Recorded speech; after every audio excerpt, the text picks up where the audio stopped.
స్పీకర్గా ఎన్నిక కావడము చాలా సంతోషకరమైన విషయం అధ్యక్ష.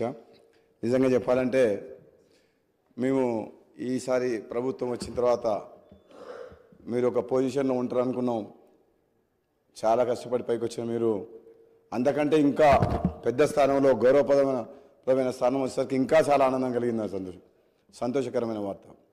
మేమందరం అనుకునేది మా మధ్యన ఉండి స్నేహితుల్లాగా చాలా దగ్గరగా ఉన్న మీరు స్పీకర్ అధ్యక్ష స్థానంలో కూర్చుంటే చాలా సంతోషంగా అనిపిస్తుంది అధ్యక్ష.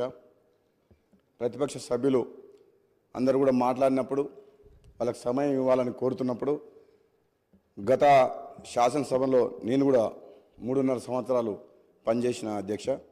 అప్పుడు సభ్యుల సంఖ్య ప్రమాణంగా తీసుకొని నిమిషానికి లెక్క పెట్టుకుంటూ మాటకు అడుగడుగున మాకు అడ్డంకులు ఉండేది అధ్యక్ష. కానీ అలా చేయమని నేను ఇప్పుడు చెప్పట్లేదు అధ్యక్ష.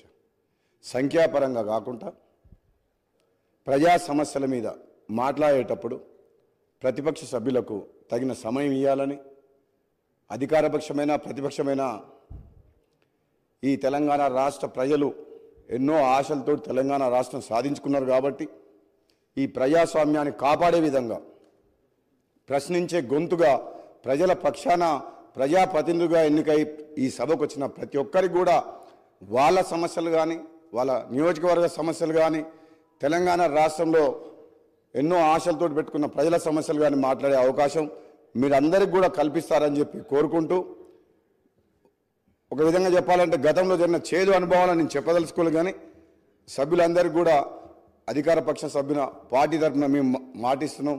మీరు ఏది మాట్లాడినా ఎప్పుడు మాట్లాడినా మన స్పీకర్ గారి ఆధ్వర్యంలో ఈ సభ సజావుగా సాగేందుకు మా అందరి సహకారం కూడా ఉంటుందని తెలియజేస్తూ మీకు మరొకసారి శుభాకాంక్ష తెలియజేస్తూ దిగ్విజయంగా 5 ఏళ్ల పాటు ఈ పదవిలో ఈ రాష్ట్ర సమస్యల మీద అందరికీ మాట్లాడే అవకాశం ఇస్తారని చెప్పి తెలియజేస్తూ సెలవు తీసుకున్న అధ్యక్ష. Thank you.